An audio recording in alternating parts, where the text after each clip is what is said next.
നമ്മളെ കുട്ടികൾ എന്താവണം എന്നുള്ളത് നമ്മളിങ്ങനെ ഒരു പ്രൊജക്ടറിലൂടെ ഇങ്ങനെ പ്രൊജക്റ്റ് ചെയ്യുന്നത് പോലെ പ്രൊജക്റ്റ് കാണിച്ചു കൊടുക്കും.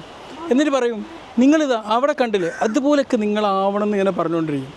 എന്നിട്ട് അവസാനം എന്ത് ചെയ്യും, കുട്ടിക്ക് ആ ഒരു നമ്മൾ പ്രൊജക്റ്റ് ചെയ്തതാവാനും പറ്റില്ല. അവസാനം ആ കുട്ടി അസ്വസ്ഥതയായി മാനസികമായി തളർന്നു, അല്ലെങ്കിൽ അവർക്കൊരു ലക്ഷ്യം കാണാതെ അവർക്കൊരു ലക്ഷ്യം നിർണ്ണയിക്കാൻ പറ്റാതെ ജീവിതം നശിച്ചു പോകുന്ന സാഹചര്യം ഉണ്ടാകും. അപ്പോൾ രക്ഷിതാക്കൾ കുട്ടികൾക്ക് വേണ്ടി ഉണ്ടാക്കിയെടുക്കുന്ന പ്രൊജക്ഷൻ ഇല്ലാതാക്കാൻ വേണ്ടി നമുക്ക് എന്ത് ചെയ്യാൻ പറ്റും? അതിനുള്ള ഒരു മെഡിറ്റേഷൻ ടെക്നിക്കാണെന്ന് പറഞ്ഞുതരാൻ പോകുന്നത്. ഓക്കെ, ആദ്യം നിങ്ങൾ എന്താ ചെയ്യേണ്ടതെന്ന് അറിയാം. നിങ്ങളെ കുട്ടിയെ ഒന്നിങ്ങനെ കണ്ണടച്ചിട്ട് ദൃശ്യവൽക്കരിക്കുക. എന്നിട്ട് നിങ്ങൾ ചിന്തിക്കുക, നിങ്ങളും കുട്ടിയുമായിട്ടുള്ള ഈ ഒരു പാരൻറ്റിങ് റിലേഷൻഷിപ്പ്, നിങ്ങളുടെ പ്രതീക്ഷകളോ നിങ്ങൾ അവർക്ക് മുമ്പിലെ ക്രൈറ്റീരിയകളോ ഇല്ലെങ്കിൽ എങ്ങനെയായിരിക്കും എന്നുള്ളതൊന്ന് നിങ്ങൾ വിഷ്വലൈസ് ചെയ്യുക. ഒരു നിമിഷം ഒന്ന് ചിന്തിച്ച് നോക്ക്. നിങ്ങൾ കുട്ടി ഇന്നതാവണമെന്ന് വിചാരിച്ചു, എന്നിട്ട് അതായിട്ടില്ല. പക്ഷെ നിങ്ങൾ പ്രത്യേകിച്ച് ആ കുട്ടിക്ക് ഒരു